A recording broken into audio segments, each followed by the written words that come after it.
Vamos passar. A pergunta que nós vamos tentar responder aqui nessa noite, diante da presença do Senhor, é: o que nós devemos fazer quando a presença de Deus, a promessa de Deus, parece morrer nas nossas vidas? O que fazer quando nós sentimos a promessa de Deus indo embora e que nós não estamos vivendo aquilo que nos foi prometido? Amém? Você já passou por isso? Você já sentiu que aquilo que você tinha sonhado e planejado na presença de Deus, ou que você recebeu uma palavra do Senhor, estivesse sendo tomado de você, retirado de você, ou estivesse morrendo? Isso já aconteceu comigo algumas vezes.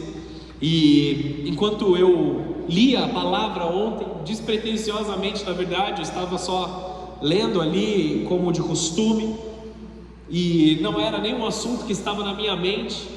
Deus meio que parou tudo o que estava acontecendo e começou a falar comigo sobre esse texto. Eu quero que você abra sua Bíblia comigo em 2 Reis, no capítulo 4, versículo 14. Vai encontrando aí na sua Bíblia, a gente vai ler do 14 até o 37, a gente vai ler bastante versículos aqui, mas eu vou lendo, parando, explicando para você.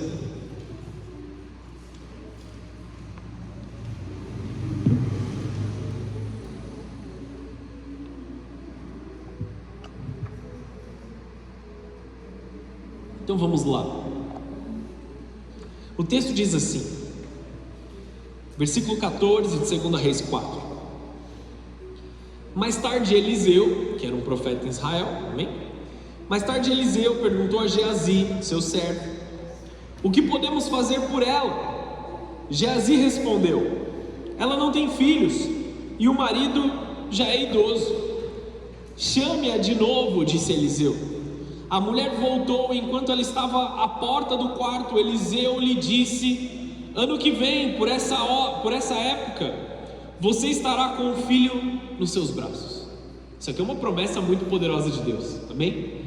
Essa era uma mulher já mais velha, eles não tinham filhos, o marido era idoso, ou seja, as chances já estavam se reduzindo deles terem um filho.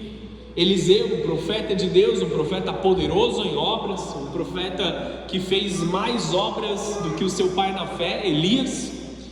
Ele chega para essa mulher, chama ela, manda chamar a mulher e ele entrega uma palavra extremamente poderosa.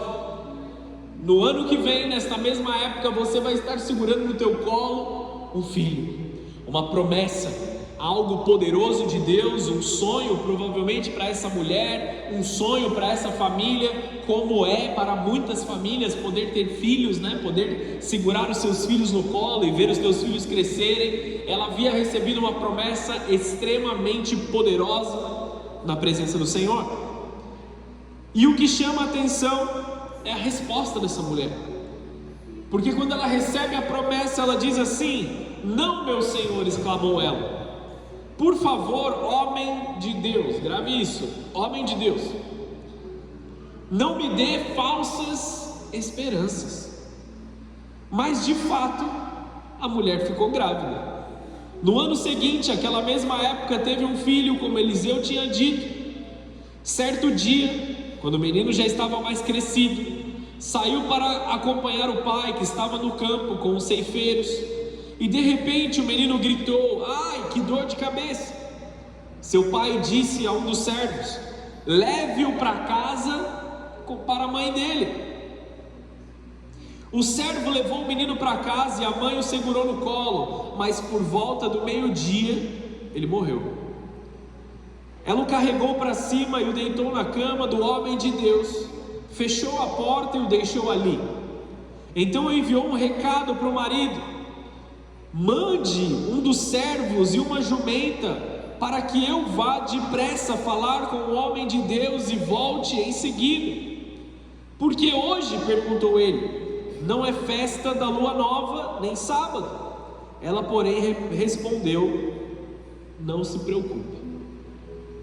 Não existe uma certa calma nessa mulher aqui, amados? Ela estava segurando o filho morto no braço.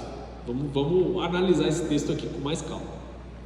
Ela pegou o filho que estava morto, colocou ele num lugar muito específico que a Bíblia nos diz aqui, que era o quarto do profeta.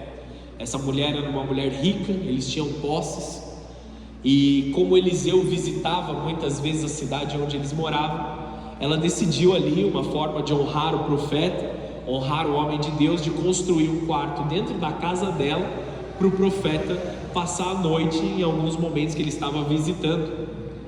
Então esse quarto, essa cama que ela colocou o filho, era a cama que ela emprestava para o profeta todas as vezes que ele ia visitar essa cidade. Algo muito específico de Deus aqui, amados. E com uma calma que nos assusta, ela vai e fala para o marido: pede um certo, uma jumenta, que eu preciso visitar o homem de Deus. E ele ainda não tinha percebido tudo o que havia acontecido, porque ele começa a argumentar: não é sábado, não é festa de lua nova, que motivo nós teríamos de consultar o homem de Deus, que motivo nós teríamos de encontrar Eliseu? Mande um dos servos e uma jumenta para que eu vá depressa falar com o homem de Deus e volte em seguida. Porque hoje, perguntou ele, não é festa de lua nova nem sábado. Ela porém respondeu: não se preocupe.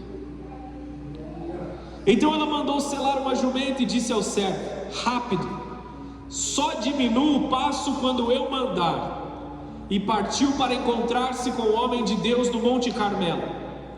Quando ele a viu à distância, disse a Geazi: olhe, lá vem a sunamita. Corra para o seu encontro e pergunte: está tudo bem com a senhora, com o seu marido e com o seu filho? E a mulher respondeu: sim, está tudo bem. Me impressiona o caráter dessa mulher até então.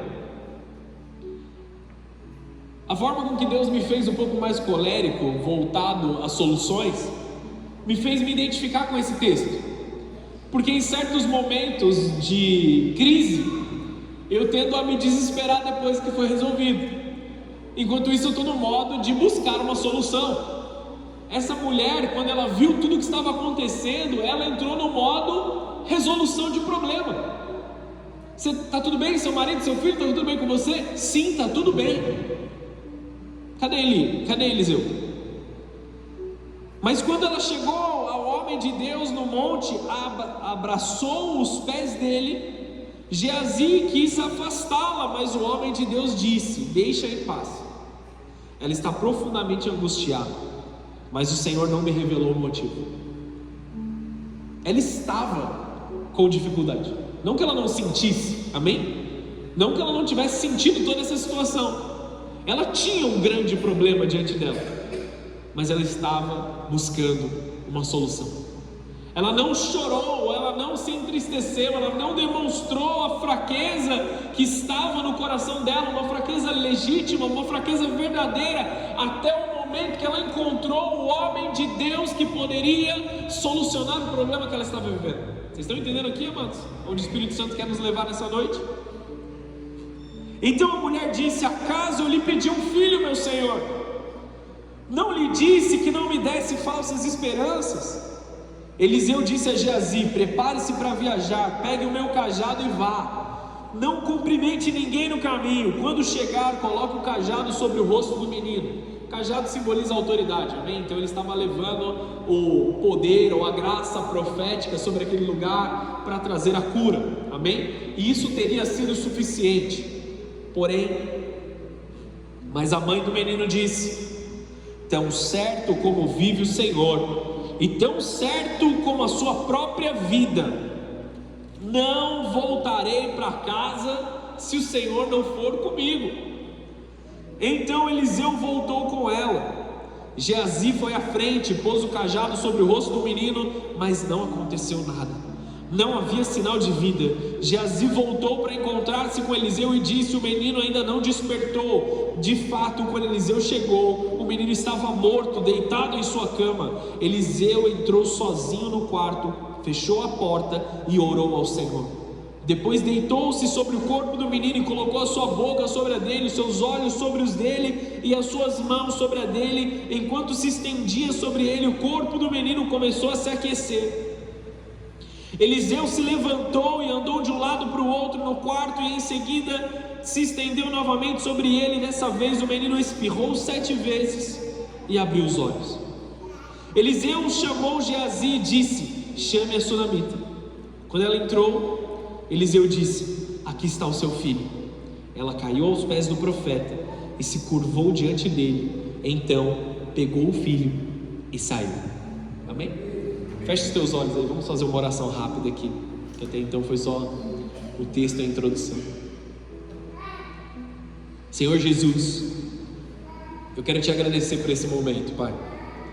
Eu quero te agradecer por aquilo que o Senhor há de derramar sobre as nossas vidas, porque muitas vezes os nossos sonhos, os nossos planos, eles são frustrados, como foi frustrado o plano dessa mulher. Ela tinha um sonho para o futuro desse menino, ela tinha um sonho para a sua família, e o seu sonho foi frustrado por um motivo que ela não podia compreender. Como muitas vezes os nossos planos, os nossos sonhos são frustrados. Mas existe uma promessa sobre a vida de cada um de nós que estamos aqui nessa noite, Senhor. E o que nós queremos fazer aqui na Tua presença, Senhor, é tomar posse da plenitude dessas promessas. Tudo aquilo que o Senhor prometeu sobre as nossas vidas, nós temos certeza que o Senhor há de cumprir sobre nós. E nós estamos aqui porque nós sabemos que o Senhor é o nosso Deus. Nós não nos amedrontamos com as situações, nós não nos amedrontamos com o mal que pode vir contra as nossas vidas, nós não nos assustamos e nos amedrontamos contra as dificuldades que vão aparecer, porque nós conhecemos a promessa e nós conhecemos o Deus da promessa, e é debaixo desta palavra que nós estamos aqui nessa noite, sabendo que o Senhor há de cumprir aquilo que derramou sobre as nossas vidas. Então nessa noite, Senhor Jesus, nos faz lembrar aquilo que o Senhor já nos prometeu e nos faz acessar poderosamente aquilo que o Senhor tem para cada um de nós, em nome de Jesus, em nome de Jesus. Se você pode, dá uma salva de palmas ao Senhor em todo lugar. Quem é que tem uma promessa do Senhor para a tua vida? Você tem a promessa do Senhor clara nos teus olhos? Clara no teu coração? Ou você tem se esquecido daquilo que o Senhor tem feito na tua vida? Nós já contextualizamos a situação aqui. Essa era uma mulher que tinha muitas posses, e ela não somente tinha posses ali para ela, mas ela usava em favor do reino de Deus.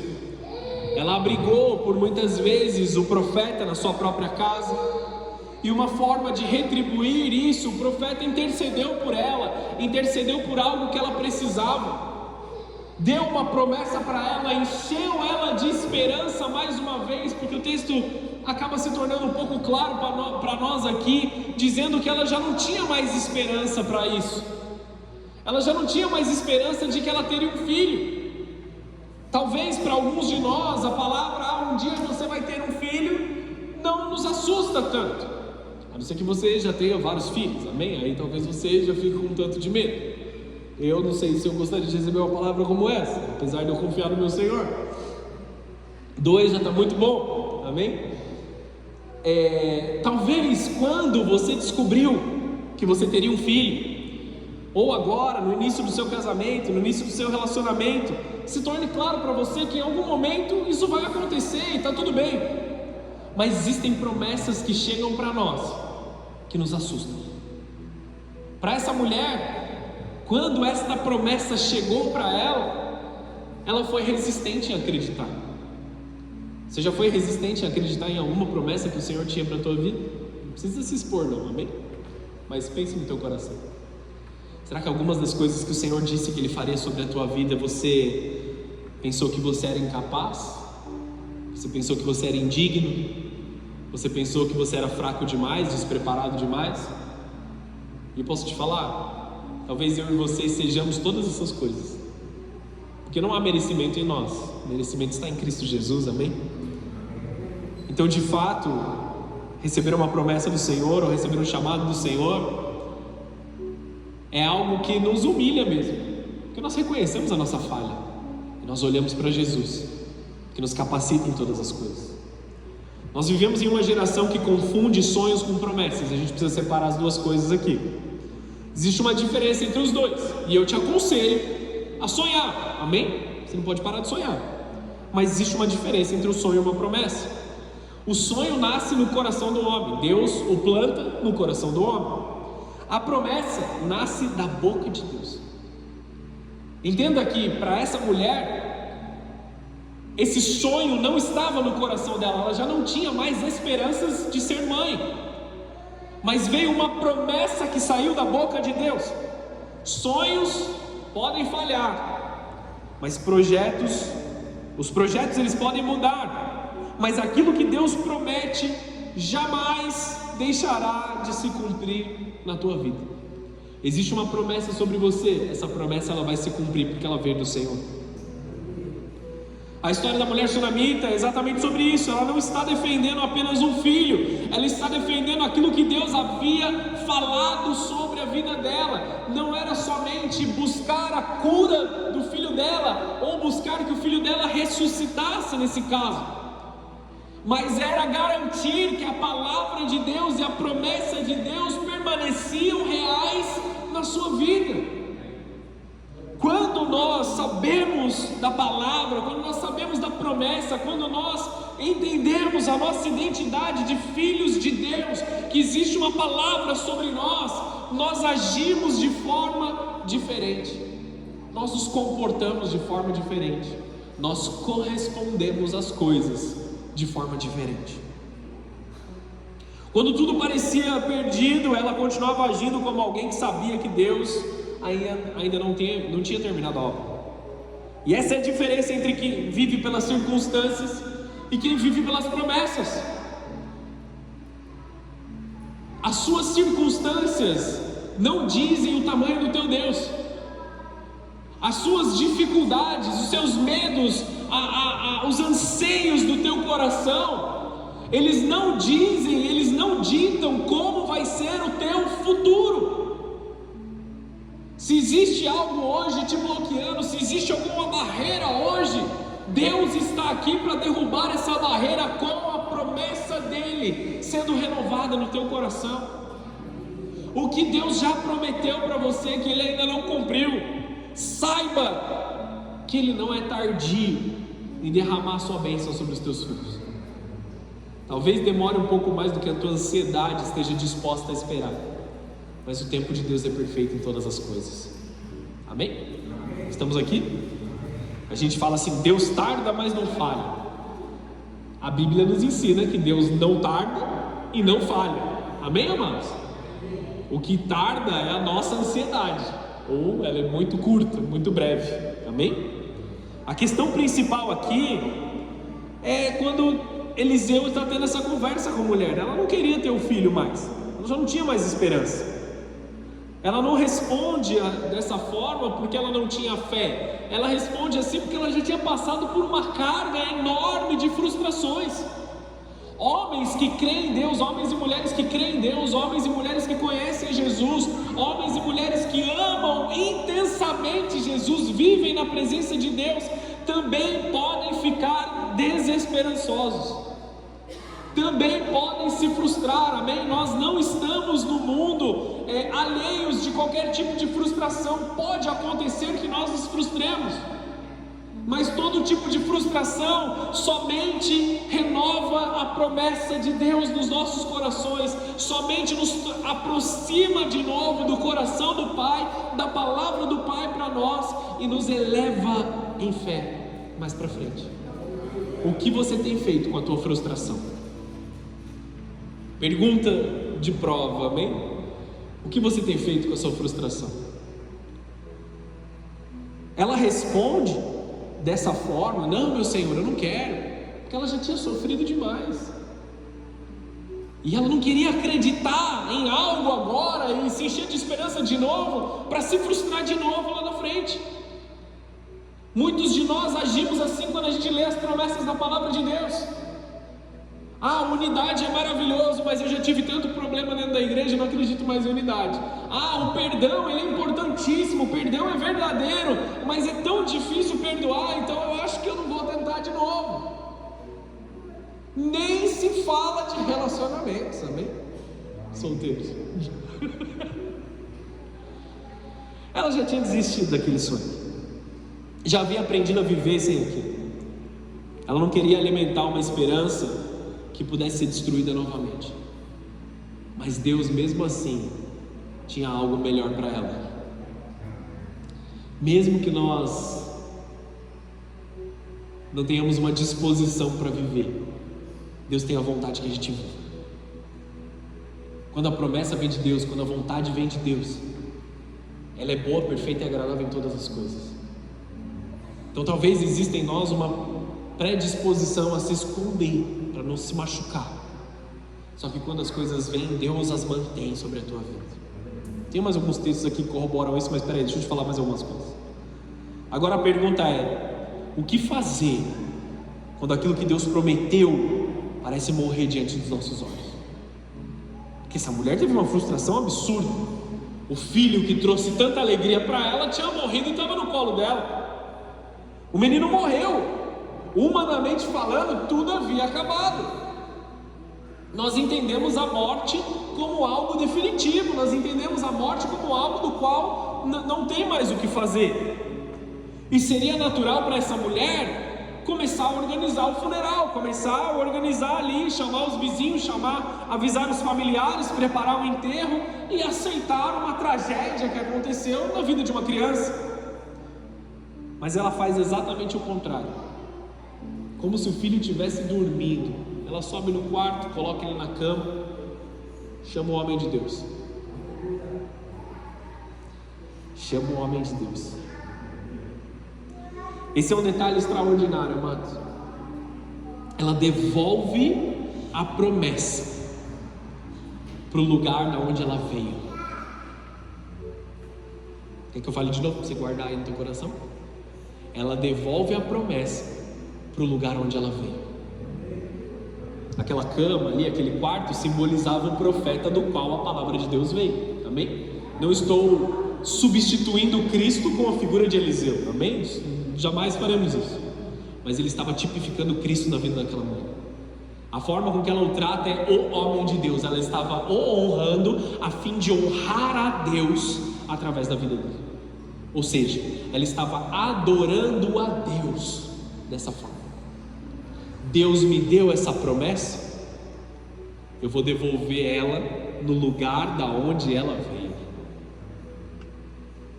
Colocou o menino ali, deixa ele descansar. Vamos atrás do homem de Deus.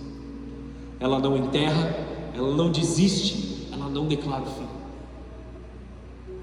Quando a sua promessa parece estar escorrendo pela tua mão, escapando dos seus dedos, quais são as palavras que você diz sobre a tua promessa? Quais são as palavras que você diz sobre o teu propósito? Quais são as palavras que você diz sobre o teu chamado? Será que você tem enterrado as coisas antes mesmo delas começarem a frutificar? Será que você tem desistido das coisas no primeiro momento que elas dão errado? Será que você tem declarado o fim antes que as coisas verdadeiramente comecem? Porque para todos os efeitos era apenas um menino, não era um homem ainda. Existia um propósito para quando aquele homem se tornasse adulto. Não era somente até aquele momento da vida dele. Ela leva a situação para Deus. Mais uma vez eu te pergunto, o que você tem feito com as suas frustrações? Você posta nas redes sociais, você choraminga para quem está do teu lado, você briga com as pessoas, ou você vai para o teu quarto de oração? Quantas vezes Deus nos entrega algo precioso e na primeira dificuldade a gente desiste? Tem uma listinha aqui, amém? Casamentos, ministérios, chamado, famílias, projetos, empregos, empresas. Muito daquilo que é propósito de Deus em um momento, a gente começa a abandonar depois quando as dificuldades vêm. Na primeira crise acreditamos que Deus desistiu e que a gente tem que abandonar também. Mas quem conhece o Deus das promessas sabe que o momento difícil não cancela aquilo que Deus falou. Quem carrega uma promessa valoriza aquilo que Deus lhe entregou. Você carrega uma promessa? Valorize. Deus te deu uma casa? Valorize. Deus te deu uma família, valorize. Deus te deu filhos, valorize os teus filhos. Deus te deu um emprego, valorize aquilo que Deus te deu. Existe um detalhe que passa despercebido quando Eliseu promete um filho. Ela praticamente responde: não mexe nessa área da minha vida. Ela já havia desistido, como a gente falou. Ela passou a ser... Opa, peraí, rapidão.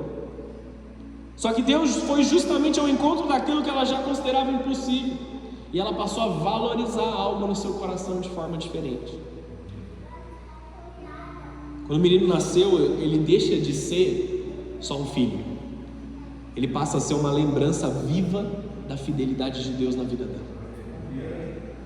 Ela não olhava mais para um filho apenas. Aquele filho lembrava ela da fidelidade de Deus. Eu imagino que esse era o mesmo olhar que Sara tinha para Isaac. Eu imagino que esse era o mesmo olhar que Ana tinha para Samuel. Era uma lembrança viva da fidelidade. Toda vez que ela olhava para aquele menino, ela via uma promessa de Deus que havia se cumprido. O que Deus já fez na sua vida, que é exatamente isso. Quais são orações que Deus já respondeu e hoje você está vivendo essas orações? Talvez há um ano atrás, 2 anos atrás ou mais, você orava por um casamento e agora você está casado. Você orava por filhos e agora você tem filhos. Você orava pela conversão de familiares e agora você vive na presença de Deus com eles. O que é um motivo de oração que hoje você está vivendo, que hoje se tornou comum para você, não de uma forma errada. Você se desgastou, você jejuou, você sofreu por isso, você conquistou na presença de Deus. A pergunta é: você vai continuar valorizando como quando você valorizava quando não tinha? Estão aqui comigo? O que você vive hoje que é a resposta de muito tempo de oração? Pensa aí, o que você está vivendo hoje que é a resposta de muito tempo de oração? Por isso que quando ele morre, ela não está apenas perdendo um filho, ela está vendo a promessa de Deus aparentemente morrer. E ela se recusa a aceitar aquilo. Amém? Ela se recusa a aceitar que aquele é o ponto final, que aquela é a última situação. Ela se apega com todas as forças daquilo que Deus havia dito. E ela não estava agarrada somente ao menino, ela está agarrada ao Deus que cumpre o impossível. Porque ela deixa o menino aos cuidados de Deus e vai atrás de Deus. Muitas vezes quando nós nos frustramos, nós agarramos aquele pouquinho que sobrou e a gente fica chorando em cima daquilo. O famoso e conhecido chorar pelo leite derramado. Se derramou, você deixa ali, você vai atrás daquele que pode solucionar, que é o seu Deus, amém? E quantas vezes a gente faz exatamente o contrário? Vamos pensar nisso. Quantas vezes nós não somos ingratos nas situações? Nós temos que falar da parte errada também. Nós pedimos um casamento, depois tratamos o nosso cônjuge como um problema na nossa vida. Nós pedimos um ministério, depois nós servimos a Deus sem alegria. Nós pedimos um emprego, depois nós murmuramos todos os dias porque o emprego está ruim. Nós pedimos filhos, depois não investimos tempo neles e não cuidamos deles como deveríamos. Nós pedimos oportunidades, depois desperdiçamos aquilo que Deus abriu de qualquer forma, como se fosse só mais uma vez. Quantas e quantas não foram as vezes que eu, como pastor dentro da igreja, não ouvi pessoas dizendo assim: eu quero uma oportunidade para isso, para aquilo e tal. Aí você entrega uma oportunidade. É só isso? Se for só isso, eu não quero. O Senhor Jesus nos ensina a valorizar o pouco, para que sejamos colocados no muito. Então às vezes você está orando por um emprego, alguma coisa grandiosa, e vem num frasco pequeno, uma coisinha pequena. É só isso aqui? Deixa quieto, eu queria algo grande. As melhores coisas, elas começam pequeno, para a gente começar valorizando desde onde ela está. Eu queria uma grande mulher de Deus, eu queria um grande homem de Deus. O Senhor me mandou só isso aqui? Casamentos são construídos através de muito investimento, muito amor, muito cuidado.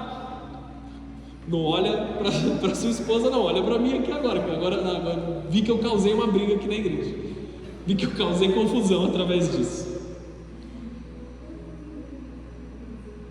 Tem gente que tem ex, não levanta a mão, você tem um ex? Tem gente que tem ex. Tem gente que tem um livramento de quando Deus te tirou do vale da sombra da morte. Amém ou não é? É uma realidade, amados. Só que muitos dos relacionamentos eles começam: esse aqui é meu presente de Deus, essa aqui é a minha princesa do Senhor. Passa uma semaninha e está chamando de Jezabel. O que aconteceu com o presente do Senhor que Deus tinha te dado? Você compra um carro, manda adesivar lá atrás: foi Deus quem me deu. Essa porcaria desse carro só quebra. Foi Deus quem te deu ou não foi Deus quem te deu? É bênção ou não é bênção? Como nós tratamos as coisas é tão importante quanto aquilo que é prometido pelo Senhor nos nossos corações. O que mede se nós vamos viver a plenitude da promessa ou não? O nosso coração estar disponível para ela. Você recebeu uma promessa de Deus, agarre essa promessa com todas as forças e valorize cada dia da sua vida aquilo que Deus te deu. Deus te deu um casamento, isso é o mais importante para você. Deus te deu filhos, esse é o momento mais importante da sua vida enquanto eles estão crescendo. Deus te deu um trabalho, ele é simples, mas valorize-o da forma que ele é. E valorizar essas coisas vai abrir porta para o mais de Deus que você está aguardando. Amém, amados? Estão entendendo aqui ou não estão entendendo? Então tem gente que tem ex, tem gente que tem livramento. Amém? Lembre-se disso. É claro que existem relacionamentos abusivos. Amém? Não posso deixar de ser pastoral aqui nesse momento. Situações que Deus realmente nos livra, mas muitas vezes nós chamamos de livramento aquilo que foi consequência da nossa própria falta de cuidado, da nossa própria falta de responsabilidade. Nem tudo que termina foi um livramento de Deus. Muitas vezes os nossos trabalhos estão com problemas porque nós mesmos erramos. Nós tomamos atitudes erradas e transicionamos aquilo que era muito bom para nós em algo muito ruim. Estamos colhendo aquilo que nós plantamos. Continuam comigo aqui ou não? Amém. Às vezes foi um presente de Deus que nós não soubemos valorizar. Quem carrega uma promessa fala de forma diferente, age de forma diferente. Geazi, ele faz 3 perguntas para ela: como você está? Como está seu marido? E como está teu filho? Qual foi a resposta dela? Tá tudo bem. Tá tudo bem. Hoje eu tinha acabado de sair de uma reunião daquelas assim, tensa, estava bravo, cansado. Aí um cara que trabalha comigo me chamou, mandou uma mensagem: e aí, você tá bem? Eu tô bem. Eu tô bem. Minha família tá bem. Eu estou com saúde. Tá tudo certo. Eu só tive uma pequena dificuldade. Eu não posso transformar essa pequena dificuldade, esse pequeno desentendimento que eu tive com uma pessoa, em uma situação extremamente ruim que vai arrebentar com o meu dia. Eu respondi para ele: eu pessoalmente estou muito bem. Nós temos que agir de forma diferente. Ela não estava bem, só que Geazi também não podia resolver o problema dela. Geazi, ele se torna um homem ali relevante na história. Só que ele não tinha a capacidade que Eliseu tinha para resolver a situação. Então por que ela responde isso? Porque ela não é porque ela queria negar a realidade. Às vezes a gente nega a realidade. Não vamos falar sobre isso que aí torna menos real. Vamos falar de outro assunto que eu não quero mais chorar. Não é negar a realidade. Ela não estava mentindo. ela estava demonstrando aonde a esperança dela estava. A esperança estava em Deus, que prometeu. Ela sabia que ela ainda não tinha falado com quem Deus levantou para resolver a situação. Tem um outro detalhe importante aqui, ó. Ela não abre o coração para Geazi, porque não ia fazer diferença abrir o coração para Geazi.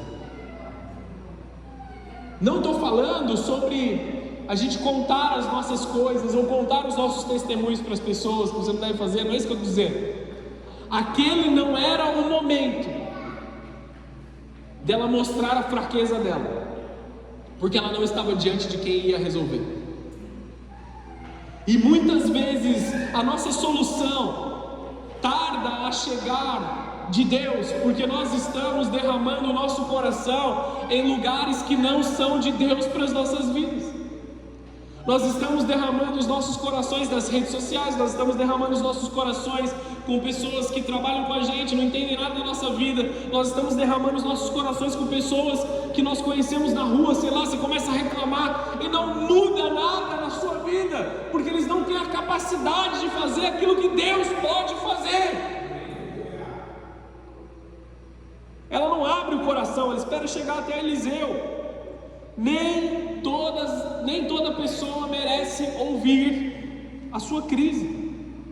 Existem pessoas que fortalecem a sua fé, e existem pessoas que aumentam o seu medo. Ela não sabia como estava o coração de Geazi, ela foi direto na resposta. Tome cuidado com aonde você busca as suas soluções. Não estou falando para você não ser vulnerável, você tem que ser vulnerável no momento certo. Estão entendendo aqui, amados? Porque, deixa eu fazer um parênteses. Você está tendo um problema no seu relacionamento. Aí você vai se aconselhar com um cara que já se divorciou por 3 vezes. Que tipo de conselho que esse cara pode te dar? Ah, separa, arruma outra pessoa aí. Essa mulher é doida. Um conselho péssimo que a pessoa pode dar. Se tem um problema de relacionamento, busca aqueles casais que estão lá há 50 anos juntos. Velhinho, cabelinho branco, que sabe tudo de relacionamento, tudo de perdão. Procura esses caras. Eles vão te dar a resposta que você não quer ouvir, mas essa é a resposta que vai salvar teu casamento. Estão aqui ou não? Onde eu estava? Me perdi. Nem toda pessoa merece ouvir sua crise. Pessoas que não vão te ajudar a resolver. Quem carrega a promessa aprende a proteger aquilo que Deus está fazendo. Existem promessas que precisam ser protegidas até o seu cumprimento. Não estou dizendo para você não contar aquilo que Deus está preparando ou fazendo na tua vida. A inveja das outras pessoas não é maior do que o seu Deus, amém? Ai, eles vão ter inveja, ai, eles vão falar, deixa! Deus é mais poderoso, Deus, Ele está acima de todas as coisas. Para de ter medo de uma inveja de ali ou daqui. Deus é cheio de glória, amém ou não? Então está tudo bem você compartilhar as coisas que Deus está fazendo. Só que existem momentos que você vai passar pelo seu testemunho, aí quando ele se concluir, aí você vai contar. Não compartilhe seus problemas com quem não vai fazer parte da solução deles. Amém? Estão aqui comigo? Quem carrega uma promessa sabe exatamente para onde correr. Você carrega uma promessa, você tem um chamado sobre a tua vida. Você tem que saber para onde você vai. Você tem que saber para onde você vai correr. Ela não procura soluções humanas, ela não tenta resolver por ela mesma. Você não vê ela fazendo respiração boca a boca, massagem cardíaca, sei lá se ela sabia ou não sabia. Realmente nessa época dificilmente saberia. Mas você não vê ela tentando resolver sozinha. Você não vê ela chamando as pessoas ao redor. Você não vê ela tentando buscar um remédio ali, ela tentando arrumar uma outra forma, resolver de algum jeito. Ela não aceita a situação, ela não organiza um funeral, como a gente falou. Ela não procura consolo para a dor dela. Ela não procura aceitar a situação, normalizar uma situação que ela não deve normalizar. Ela não entrega o menino para ninguém. Ela vai imediatamente ao encontro de Eliseu, o homem de Deus, tipificando o Cristo ali, que poderia ser a resposta de Deus para a vida dela. De Deus vem a promessa, de Deus vem a solução. Porque ela conhece a origem da promessa. Quem sabe de onde veio a promessa, sabe onde buscar a resposta. Quando a promessa vem, Deus é maravilhoso, Deus é poderoso, Deus é Deus na tua vida. E aí os problemas apareceram, Deus deixa de ser o seu Deus. Essa é a questão. Ele é Deus, exaltado no trono, mas você deixa de ser o servo dele. Continue correndo para Deus na mesma intensidade que você corre na gratidão. E o que muitas vezes nós fazemos ao contrário, nós buscamos primeiro as opiniões, nós tentamos estratégias das outras pessoas, nós buscamos pessoas e Deus fica por último. Você já deve ter escutado a frase: eu já tentei de tudo, só me resta buscar a Deus. Você já ouviu isso? Então você nem tentou para começar, meu irmão. Com todo respeito à sua história, à sua vida. Se Deus foi a última opção, só te resta Deus, você nem começou a buscar a solução ainda. A primeira pessoa com quem você vai conversar diante do teu problema, diante da dificuldade da tua promessa, é o seu Deus. Aconteceu um problema, Deus, eu tenho uma situação, eu tenho uma demanda, eu tenho uma frustração, e eu preciso da sua intervenção. Eu vou atrás do pastor, da pastora, preciso de aconselhamento. Amém! O que a gente vai te falar? Vamos orar juntos. Nós vamos orar, vamos buscar, nós vamos sofrer junto com você. Mas a gente vai te direcionar para o Senhor. Esse é o nosso papel, amém, amados? Esse é o papel da igreja. Direcionar pessoas para Deus. Fale com Jesus. Tem alguns textos aqui, que eu usei só um nesse momento, preciso falar mais alguns para você saber que isso que eu estou dizendo é da Bíblia, né? Vamos lá, Números 23, versículo 19. Vou falar aqui um atrás do outro, tá? Esse é o famoso texto que diz que Deus não é homem para mentir. O texto diz assim, Deus não é homem para mentir, nem ser humano para mudar de ideia. Alguma vez ele falou e não agiu? Alguma vez ele prometeu e não cumpriu? Vai gravando isso no teu coração.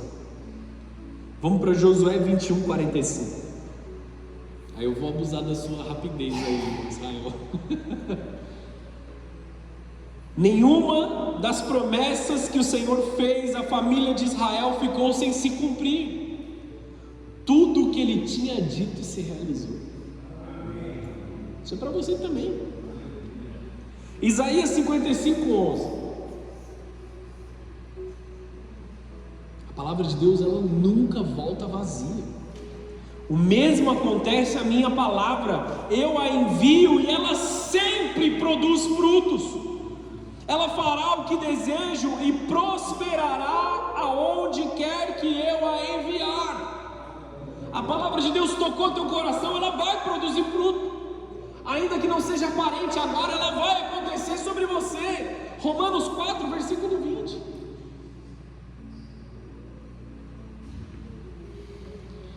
Em nenhum momento a fé de Abraão na promessa de Deus vacilou.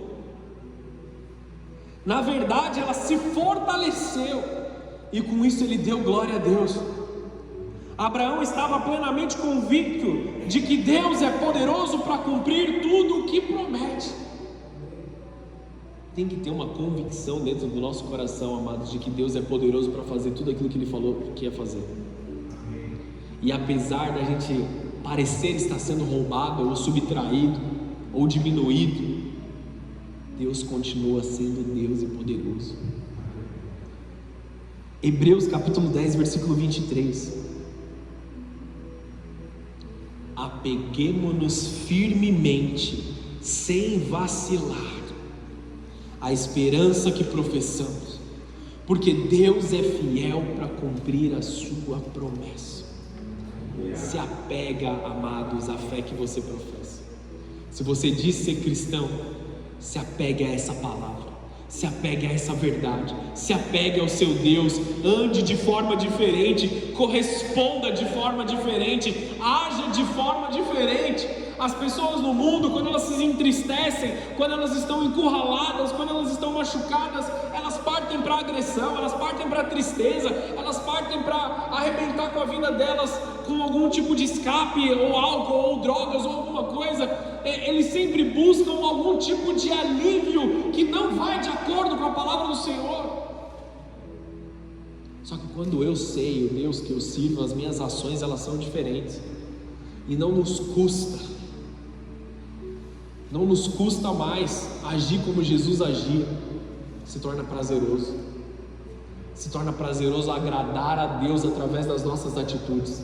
Vou dar um exemplo simples: alguém vem, fala bobeira para você, briga com você, e naturalmente você responderia, às vezes até iria agredir a pessoa fisicamente.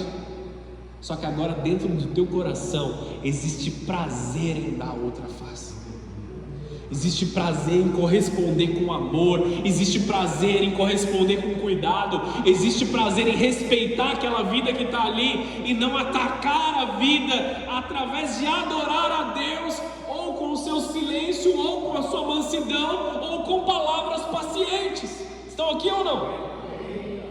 Paciente não é algo que veio de mim de fábrica. O Espírito Santo teve que colocar depois. Hoje eu tenho o prazer de exercer a paciência que Deus colocou na minha vida, porque eu sei que essa é uma forma que eu adoro a Deus. Vocês estão entendendo isso, amados? Filipenses capítulo 1, versículo 6, você conhece esse texto com toda certeza.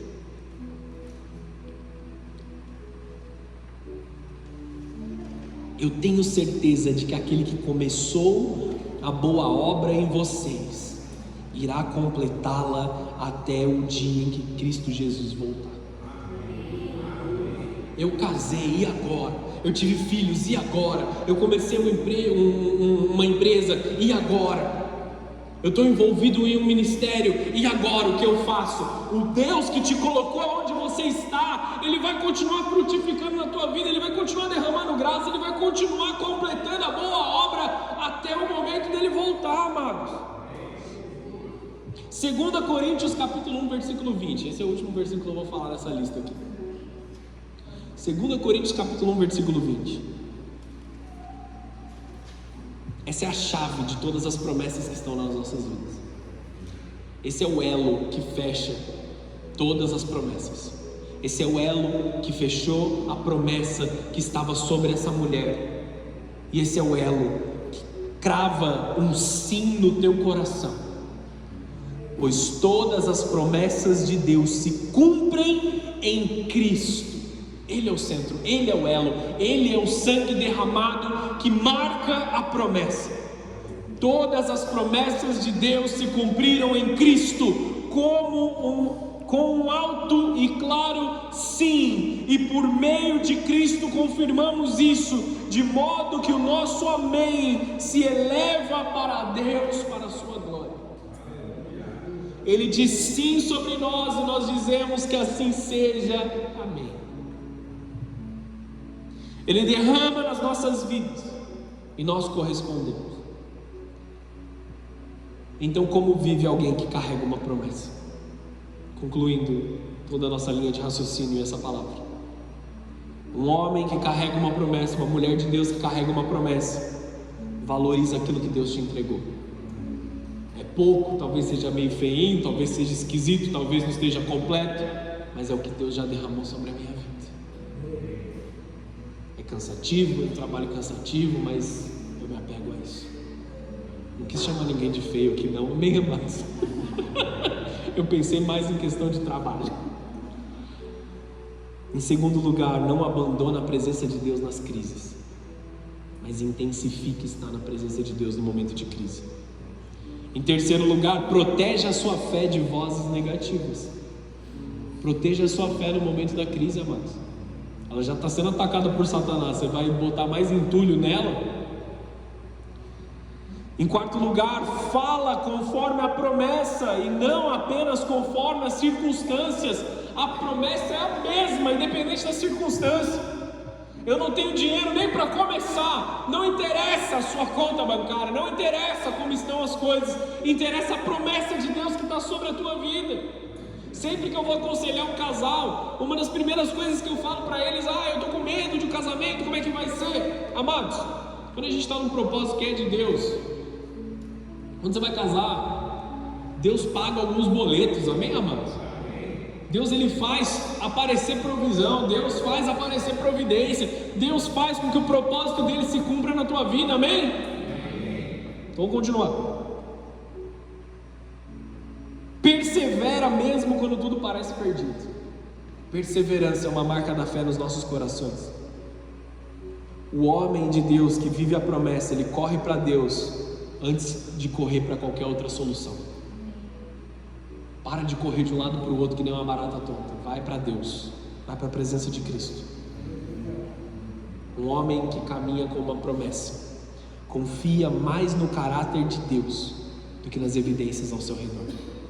As evidências estão todas arrebentadas, mas eu sei o Deus que me trouxe até aqui. E se algo acontecer com a minha casa, e se algo acontecer com a minha família, e se algo acontecer, cadê a minha segurança, cadê a minha certeza? Nós buscamos segurança, nós buscamos certeza, nós buscamos essa solidez que nós achamos que nós construímos. Mas o mesmo Deus que te trouxe aqui, Ele vai te manter, Ele vai cuidar de você, Ele não vai fazer as coisas se despedaçarem. Tão certo como vive o Senhor, e como tu vives, eu não o deixarei. É o que a mulher fala para Eliseu: eu não vou voltar sozinha sem você voltar comigo. Eu preciso do homem de Deus na minha vida. Eu preciso de Cristo Jesus voltando comigo no meu problema. Ela não queria Eliseu somente ali, ela queria que Deus fosse com ela para o quarto onde Deus derramou a promessa sobre a vida dela. Estão entendendo isso, amados? Não era somente sobre Eliseu, era o Deus de Eliseu. Essa declaração é extraordinária. Eu não quero cajado, eu não quero Geazi, eu não quero nada que me lembre da promessa, eu quero a promessa. Eu não quero nenhum símbolo que me lembre da minha fé, eu quero a minha fé verdadeira. Eu não quero algo que se pareça com o Evangelho, eu quero o Evangelho. Sabe, às vezes que a gente fala assim: vamos ver aquela música porque fala de anjos, fala de Deus, ela parece com o Evangelho. Eu não quero algo parecido, eu quero aquilo que é de verdade. Eu quero o que é real na minha vida, não algo que possa me deixar tranquilo, que me deixar mais calmo. Eu quero a promessa de Deus na minha vida. Geazi foi com o cajado na frente e não aconteceu nada, porque era necessário o Deus da promessa. Existem momentos que símbolos não resolvem. Nós precisamos de Cristo. Encerra essa mensagem 1 Coríntios capítulo 2, versículo 2. Eu falo esse texto toda hora quando eu estou pregando. Paulo dizendo: pois eu decidi que enquanto estiver com vocês, me esquecerei de tudo, exceto de Jesus Cristo, aquele que foi crucificado. Eu não quero saber de nada, eu quero saber de Jesus Cristo, aquele que foi crucificado. Não um Cristo que não tem poder para me salvar, mas aquele Cristo que morreu na cruz por mim e ressuscitou. Esse é o verdadeiro, o Deus que fez em si mesmo a minha promessa se cumprir, o sim de Deus. Aquele profeta tipificava Cristo na vida dela, e ela precisava de Cristo na promessa. Se você não voltar comigo, eu não vou para lugar nenhum. Eu vim aqui para buscar a minha promessa. Feche os teus olhos, abaixa a sua cabeça. Em algum momento da sua vida, ou você já passou por isso, você está passando por isso, ou você vai passar,